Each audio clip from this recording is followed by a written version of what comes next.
What's up, y'all? Tis your boy Dreaded Don here, back to deliver you guys my new games for the month of March. Man, damn. Q1 is about to be done with before we even knew it. Like, I knew we had a lot of games we had to get through this first segment of the gaming year. And look at this. Like, we got Monster Hunter getting ready to drop at the end of February, and we don't even have time to really get ready to jump into it before we're bombarded with a whole new games. Goddamn. Anyways, man, let's go ahead and get into it. Let's figure out what I'm excited for this month of March, and maybe you guys let me know down below what you guys are excited for as well.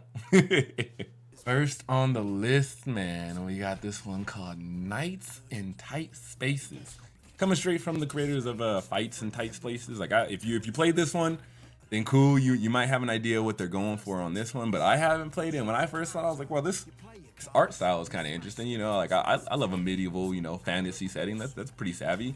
And then they whipped out the cards, and I was like, okay, what else are you guys doing? And then they showed the action sequences of when the cards activate, and I was like, okay, a little bit of turn-based deck building. And then they show that you can customize your own character, recruit some people, you know what I mean, go on these little adventures. Like, you know what, how could I not just put this one on the list? Because it just has so much to it. I feel like it's one of those titles that you don't really see often, but it's one of those hidden gems in the back corner. You're like, you know what? I'm gonna spend a couple hours in this one and just have some fun with it, you know, while we wait for something heavier to drop.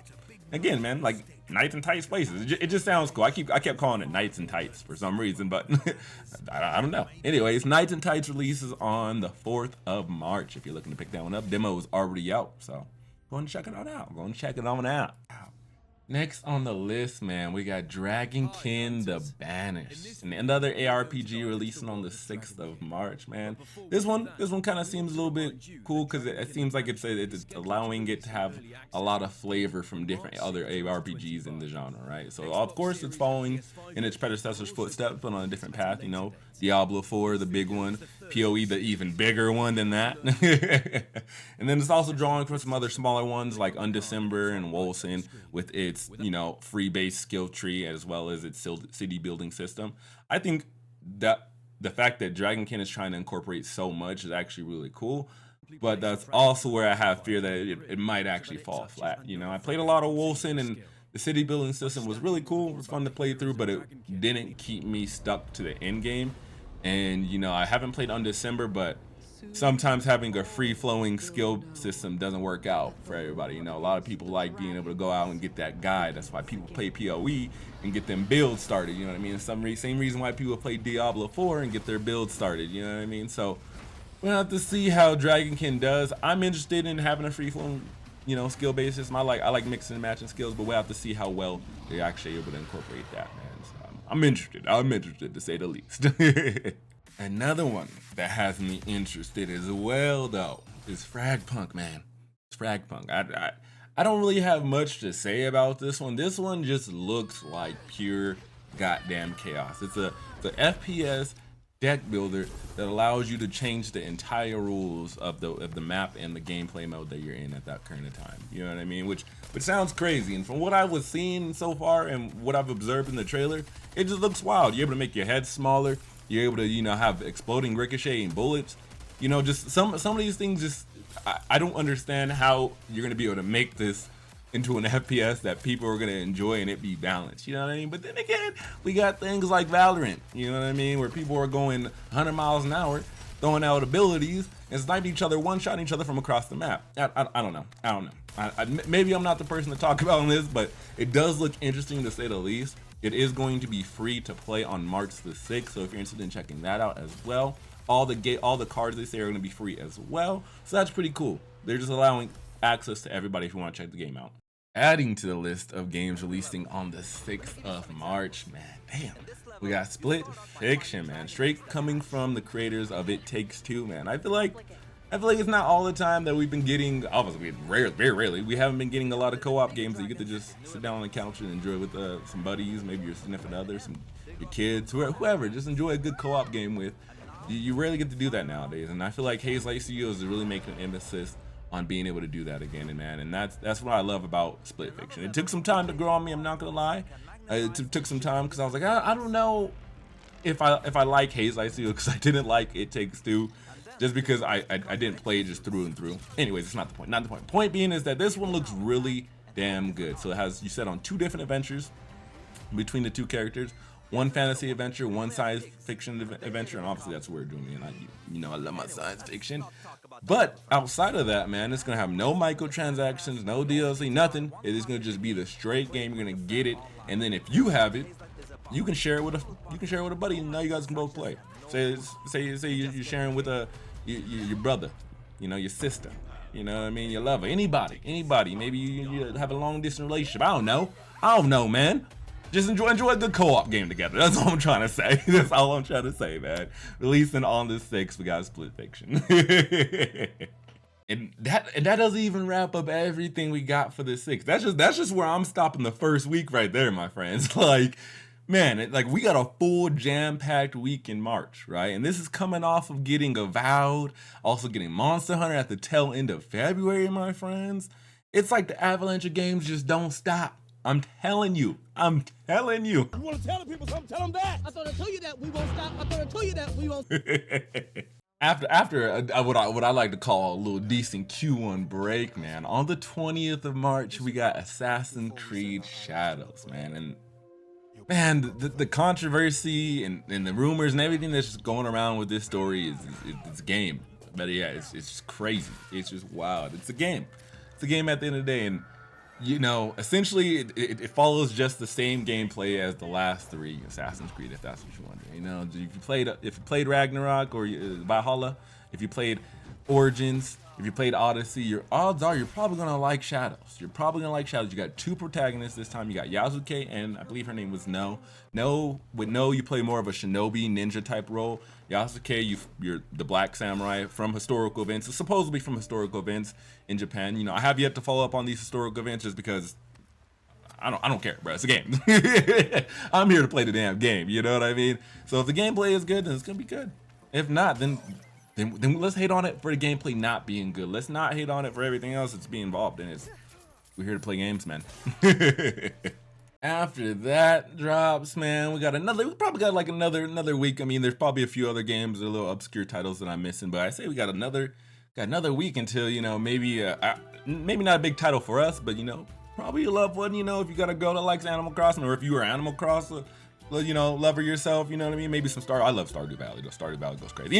Anyways, not the point. We got Tales of the Shire, man, dropping on the 25th. It's essentially like a homestead builder where you take the role as, little hobbit, customize your little hobbit, start going through, placing out little decorations, taking care of your little hobbit garden, and enjoy yourself, man. It's a cozy game. We're switching up genres. We're in the cozy beat, all right? We're in the coziness of this time, Spring is here, enjoy cleanliness. And not to say 2 days later, we're shooting people in the face with Hitman VR. Man, when I saw this one, I don't know. Like, I've recently gotten to playing the Oculus a lot with my buddy D, and I've been enjoying it. And I like to see the steps that VR has been taking with its technology and just getting people immersed in the genre, and and being able to enjoy these games. And when I saw Hitman VR, I was like, wow, this looks pretty good. That's pretty damn good, especially with I believe it was Midnight Walk that I saw look damn good as well. So I was like, man, let me add this onto my list for VR games I'm excited for, just to play a Hitman game again. It's been God knows how long since I played a Hitman game. So anyways, yeah, this one drops on the 27th. If you have a VR system, check it on out. If not, then maybe you might want to just hop back into Hitman Assassination. Why not? And of course, like if VR and Assassination ain't your thing, then maybe you still want to go back and play some Toy Soldiers. Maybe you missed the little green dudes that you've seen in Toy Story and how they went on that surveillance mission for Andy, checking on the presents, making sure that there wasn't no new toys coming in to usurp Woody's throne. Anyways, yeah, we got mini Royale coming out on the 27th as well. Adding to the large slew of games that are coming out on the 27th. Essentially, Mini Royale it just looks cool. It just looks like a really cool battle royale where you take the role of as a toy soldier, playing in a battle royale setting in some kid's room. You know what I mean? Like, it just seems like it's a really fun, cool little game to play for a good couple hours with the buds. Like, hey man, you guys remember that scene? We're reenacting today. Anyways, I just thought I'd throw it on the list because I don't know. Games like this are always just like they're fun to pick up. It's probably gonna be like, I'm hoping like 15, 20 bucks. If it's anything more than that, I ain't touching this thing. I ain't touching the damn thing. Following that up, man, also dropping on the 27th, we got AI Limit, man. This one is pretty cool. It's pretty cool. This one kind of like drew from my memories of a similar game called Code Vein, where if I'm correct, I didn't play a lot of it. I think you, if I'm right, you use your blood for your abilities, and you can link up with your teammates and also like have co-attacks to use like certain blood abilities. I could be wrong. Maybe I'm thinking of a different game. Probably thinking of a different game. But essentially, this one reminds me of that, man. And what I like about this one is I feel like it's a good transition from people who are playing, you know, still playing games like Code Vein, maybe Shin Megami Tensei, maybe like some Kingdom Hearts, and are just progressing through some of the harder battles. I feel like this is like the perfect transition to get them into liking Souls-like games, but not making the full transition all the way into it. You know what I mean? Maybe I'm wrong. Maybe I don't know what I'm talking about. But I've just, from what I've seen and from what I've heard, I heard that it's not as punishing as Souls-like games. Like, you don't lose all your souls. Some of the boss mechanics are a little bit more forgiving. And I mean, if you're coming from playing Kingdom Hearts and you do some of those later boss battles, man, I bet Souls games are like a breeze. I bet you're a Sekiro lord. I don't know. I don't know. I'm just tossing out there. AI Limit just looks like a fun game to be able to get your hands on and enjoy if you do enjoy things of that genre, but you don't want to dive all the way into the Dark Souls series. You feel me? Now this next one, if you do want to dive more into the Souls-like series and on to some Devil May Cry action combat style beat, you know what I mean? We got on the 27th as well, bro. The 27th is just a day for games. You know what I mean? We had the 6th, and now we got the 27th. It just don't stop. Just don't stop. Essentially, man, on this 27th, man, we got Khazan the First Bezerker. Woo. Yeah, like I said, a Devil May Cry style action combat that just looks like to give you the full release when it comes to really just beating the demon's brains in. You know what I mean? This one just looks like it's gonna let you rage. It looks like early God of War combat mixed with Devil May Cry with the epic adventure and an awesome protagonist. That's all I really have to say about it. That's all I really got to say. First Berserker Khazan, March 27. One of the top anticipated games for March. That's it. And the only thing that I feel like could follow that up for me, obviously because it's in the sci-fi genre, is Atomfall, man. Also dropping on the 27th. Boy, do we got 2 weeks in this month that are just going to be jam-packed, and they give us a week in between. Anyways, Atomfall is essentially an action survival game set in a post-revolutionary world where it takes place after the First World War, if I'm correct. So like things just turned out differently, right? It just seems like it's a pretty cool concept, being able to make a survival game set in that setting where you're going to be able to interact with different characters in the world to see how the events played out, as well as different technologies, just the way you're going to go around using the different mechanics in the world. I don't know. Just everything about this game feels like something that I could enjoy. You know what I mean? And if you're with me on that, bro, then we get it. If not, then I understand why you're skeptical about it. It's probably not up your alley. But hey, that's cool. That's cool. You got First Berserker Khazan coming out anyways. So yeah, we got Atomfall and First Berserker Khazan. Those are my two highest tops right there for the end of the month, man. Both dropping on the 27th. Now, man, that's essentially all the games I got coming out for the month of March, man. I appreciate you guys if you made it all the way to this far. I do got a few more just to let you know. So if you're here to stick around, cool. Appreciate it. How dope. If not, no blame. I don't blame you. No blame at all. And now, essentially, for our honorable mentions, man, we do got some more Xbox ports coming over for PlayStation, right? So we got the first one off the list. We got Age of Mythology and its DLC coming to PlayStation, which is pretty sappy. You know what I mean? It's been on Xbox for quite some time. I believe it was like in the early I'm not exactly sure, but I think it was like middle of last year, if I'm correct. We also have Dungeons of Hinterberg coming to PlayStation as well, which is a pretty cool little dungeon crawler game where it puts you in this, I guess, like this world where you have to go through these different types of procedurally generated dungeons and then collect these different types of abilities, and then throughout these different dungeons you'll be using those types of abilities and then taking it back to the hub or the city that you like, your main area. I guess there's a little bit of a story behind that I last time I had looked into it, but not 100% sure on that. We're also getting some remasters, man. We're getting a remaster of Soka Den 1 and 2. Woo! Super savvy. Super savvy. This one's really cool because I remember at my last job I had a coworker who was like, they loved this game. They're infatuated and told me I need to really get my hands on it. I'm not gonna lie, I got a little intimidated. They told me that there's 99 different playable characters in the JRPG like Final Fantasy. What?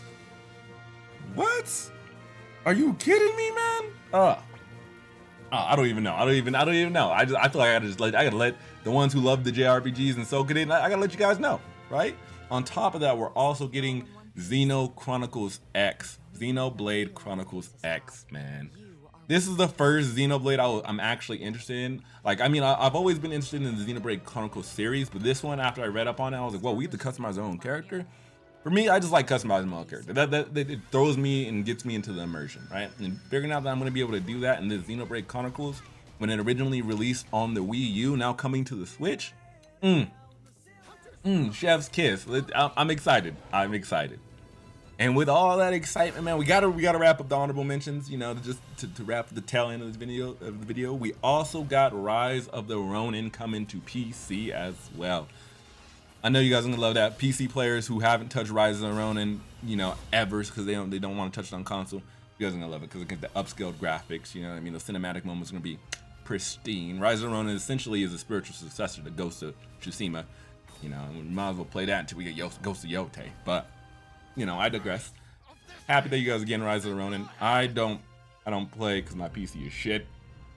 So I don't play a lot of games on my PC, especially that are like graphic intensive. But nonetheless, I always love seeing games get their PC ports, right? Like, that's dope. Super savvy.